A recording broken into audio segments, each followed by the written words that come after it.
One, two, three.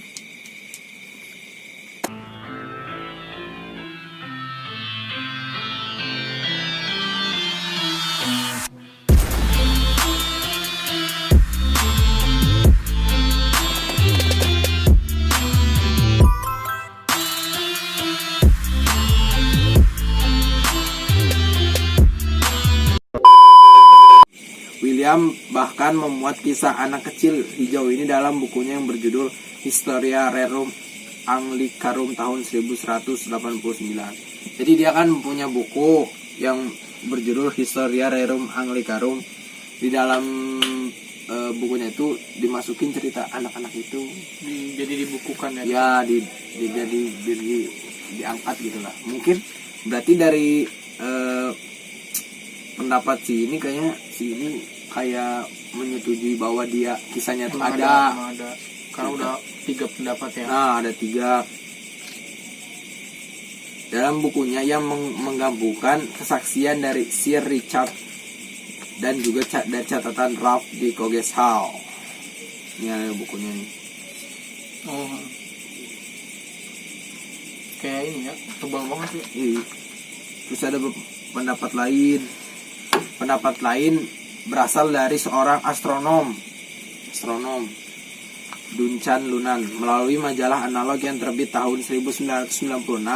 Ia berpendapat bahwa ada kemungkinan sebenarnya anak-anak hijau tersebut berasal dari luar angkasa. Kan dia emang astronom, jadi sesuai kemampuan dia lah. Berarti bisa juga dia sering lihat mungkin ya. Mungkin ada teori anak-anak hijau berasal dari planet luar, bukan hanya dikatakan Lunan. Seorang cendekiawan, berarti bukan kata dia, ada lagi seorang cendekiawan yang bernama Robert Burton juga berpendapat sama. Malah ada di karyanya gitu. Melalui karyanya The Anatomy of Melancholy yang dikeluarkan tahun 1621, Burton bahkan mengatakan anak-anak hijau itu jatuh dari langit. Ini ada nih bukunya The Anatomy of Melancholy. Atau langsung gitu kali ya. Langsung ngeluting ya. Nah, disimpulkan dari sekian banyak teori yang berkembang dan juga pendapat para ahli dari masa ke masa, ada sebuah teori yang sebenarnya sederhana namun cukup logis lah. Teori ini memungkinkan untuk memecahkan kisah The Green Children of Woolpit yang menyimpan misteri sejak berabad-abad. Teorinya, jadi pada abad ke-12 saat anak-anak hijau itu ditemukan, sebenarnya banyak imigran Flemish. Flemish apa? Kalau gua searching itu Flemish itu kayak bahasa Belanda, Belgia, Campuran. imigran kan, ini kan imigran. Jadi kayak imigran dari Belanda Belgia lah. Flemish itu bahasanya juga yang tiba di Inggris. Di Inggris Timur pada masa itu. Saat itu bahasanya itu dipakainya di Inggris gitu. Saat itu Inggris sedang di bawah kepemimpinan Raja Henry II. Raja Henry II banyak melakukan penyiksaan terhadap para imigran itu. Termasuk mungkin ya dia juga kali ya. Bahkan banyak yang dibantai di dekat Bury St Edmunds. Anak-anak hijau itu sebenarnya merupakan anak-anak dari imigran Flemish. Jadi kata teori ini, dia itu imigran, anak-anak kecil itu tuh. Jadi kabur ya. Nah ya, yang melarikan diri yang melarikan diri setelah orang tuanya dibunuh oleh Raja Henry II. Itu pendapat yang lain ya. Ini pendapat yang katanya masuk akal. Yang lebih masuk akal gitu. Tapi yang nggak masuk akal yang tadi astronom. Yang nggak kayak gitulah. Yang mereka berasal dari Fordham St Martin. Ya tadi yang kata St Martin itu berarti San Martin itu ada kayaknya persis seperti kesaksian Agnes tuh kan. Anak-anak yang melarikan diri tersebut kemudian tersesat hingga berada di Woolpit. Tapi San Martin tuh kota apa gimana? Nggak tahu di mana ini tuh. Tapi di sini ada nih, berasal dari Fordham San Martin. Cobalah nanti dicek di Google. Anak-anak yang melarikan warna hijau pada tubuh mereka kemungkinan akibat dari kurang makan. Vitamin juga ngaruh kayaknya. Cahaya matahari. Kekurangan gizi juga ngaruh. Kayak gitu. Ya kan makanya dia kan setelah makan kacang jadi muda gitu. Kan soalnya gue juga pernah baca Jadi ada kayak teori kedokteran katanya kalau misalkan ada juga penyakit kayak hijau kayak Sama. gitu. Tapi ada tuh yang biru, tahu gak? Yang kakek-kakek biru. Kalau biru gua kurang tahu tah. Kalau yang hijau setelah dia makan misalkan makan makanan ini jadi berubah gitu. Emang bener gitu ada ininya. Sampai saat ini teori inilah yang paling masuk akal. Walaupun sebenarnya ada kekurangannya. Apa itu? Jadi kekurangannya itu oh ya. Jadi si Richard tuh orang terpandang di desanya. Masa iya dia mengatakan kebohongan tentang anak-anak hijau itu? Jadi ini jadi si cerita paling atas tadi gue bacain. Iya. Menurut yang ini tuh dibandingin sama cerita yang ini nih, teori yang masuk akal katanya. Masa iya seorang si Richard de Calne yang apa Punya nama orang terpandang berbohong tentang kisah tersebut. Jadi tuh dinikahinnya pas hijaunya udah memudar ya. Ya kayaknya udah. Ya kalau misalnya belum juga takut kemarin ini.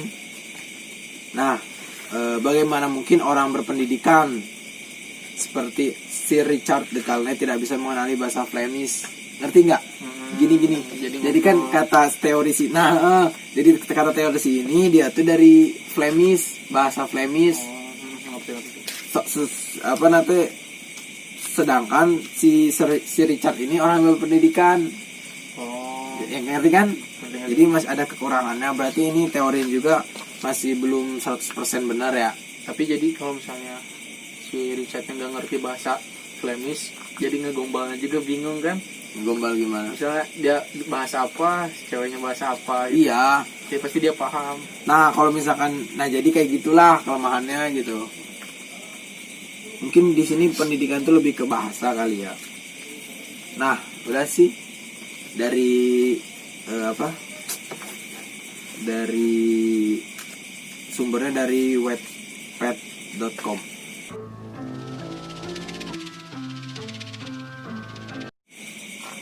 Terus menurut lu sendiri gimana kan? Apa tentang cerita ini? Kalau kata gue lebih ke yang ini sih, yang awal tadi gue ceritain.